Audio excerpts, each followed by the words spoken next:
সরকার হচ্ছে এখানে ছিল একটা মাত্র পুতুল নামে, এবং দায়টা তাদের উপর পড়ছে, এটা ট্রু। তাদেরকে তো আসলে ফাংশন করতে দেওয়া হয়নি, এটা আমরা অস্বীকার করে ডক্টর মোহাম্মদ ইউনূসকে দোষ দিয়ে লাভ আছে? আমরা কে ফাংশন করতে দিয়েছি তাকে? আমি চাই আমার কাজ করুক, সে চায় তার কাজ করুক, অমুক চাই অমুকের কাজ করতে, সরকার কি করবে তাহলে? আলটিমেটলি ইন্টারিমকে কাজ করতে দেওয়া হয় নাই, এবং প্রত্যেক পদে পদে তাদেরকে বাধা সৃষ্টি করা হয়েছে। আপনি নানা জায়গায় দেখলে বুঝতে পারবেন, প্রত্যেকটা নিয়োগ যেখানে দেওয়া হয়েছে কোনো না কোনো দলের লোক নিয়োগ দিতে হয়েছে। এটা আমি বলেছি কেন শক্তির দরকার, আমি বলেছি যে আমাদের ক্ষমতা চর্চা করতে গেলে সেটেলমেন্টের ভেতর দিয়ে যেতে হয়।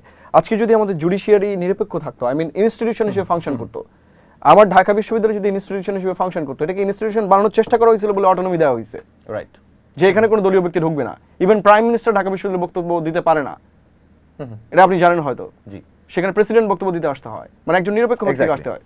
তো সেখানে আপনি ভিসি বানাবেন দল থেকে, সব দলই এসে বলবে যে আমরাই বানাবো। আমি একটা প্রতিবাদ করেছি কিছুদিন আগে, এবং সেটা নিয়ে ব্যাপক সমালোচনা। আমি বলেছি তাহলে আওয়ামী লীগ যদি আওয়ামী লীগের লোক বসায়, বিএনপি যদি বিএনপির লোক বসায়, তাহলে চেঞ্জ হইল কি? তাহলে প্রধানমন্ত্রীর যেহেতু রাজনৈতিক ব্যক্তিত্ব, উনি তাহলে ভাষণ দিতে না পারার কি আছে? তাহলে তাকে চ্যান্সেলর করে দেওয়া হোক, আমরা তো চাই এটা। তাহলে ঠিক আছে, তাহলে বিষয়টা আরো ভালো হতো। মানে দ্বিচারিতা রইল না আর কি। হ্যাঁ, দ্বিচারিতা রইল না। তার মানে হচ্ছে যে আমরা আসলে এই জিনিসগুলো শুধু কাগজে কলমে রেখেছি, এবং বাস্তবতায় যদি আপনার ওয়ার্ড কমিটি পর্যন্ত লোক না থাকে, তাহলে আপনি আসলে দেশ শাসন করতে পারবেন না। আপনি যেটা বলছিলেন, আমরা একটা জিনিস দেখি, সেটা হলো যে আপনি নাকি ফেসবুকে যাই লেখেন সেটা নাকি অটোমেটিক্যালি মূলধারার গণমাধ্যমের সংবাদে পরিণত হয়। মানে আপনার ভক্তকুলের ডিমান্ডের প্রেসারেই নাকি গণমাধ্যমগুলো এটা করতে বাধ্য হচ্ছে বলে আমরা জানতে পেরেছি। মানে না, আমার তো আসলে পার্মানেন্ট কোনো ভক্তকুল নেই, যেহেতু আমি রাজনীতি করিনি, এবং আমি জানিও না যে কারা কারা আমাকে পছন্দ করে।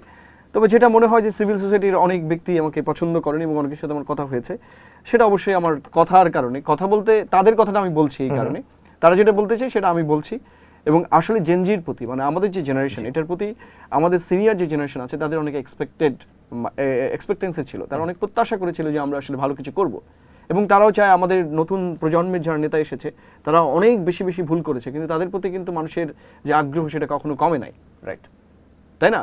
এই যে এনসিপি তো আমাদের দেশের যখন তৈরি হয়েছিল, তাদের যে জনপ্রিয়তা ছিল, ও মাই গড, পপুলারিটি, জাস্ট তারা হেঁটে গেলেই দেখবেন যে লোক খুব বাড়ির স্বর্ণ পর্যন্ত দান করে গেছে। আপনি দেখছেন যখন দেশে বন্যা হয়েছে, প্রথম ক্রাইসিস বন্যা যখন, তো মানুষ এত বেশি তাদেরকে সাপোর্ট করেছে।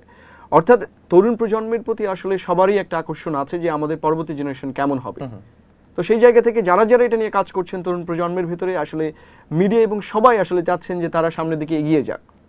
কারণ আমরা এটা দেখতে ডাইনাস্টি দেখতে দেখতে আমরা অভ্যস্ত হয়ে গেছি যে মন্ত্রীর ছেলে মন্ত্রী হচ্ছে, তাহলে কৃষকের ছেলে কি দোষ করলো? আমরা বারবার বলছি কৃষক, শ্রমিক, মেহনতি মানুষ।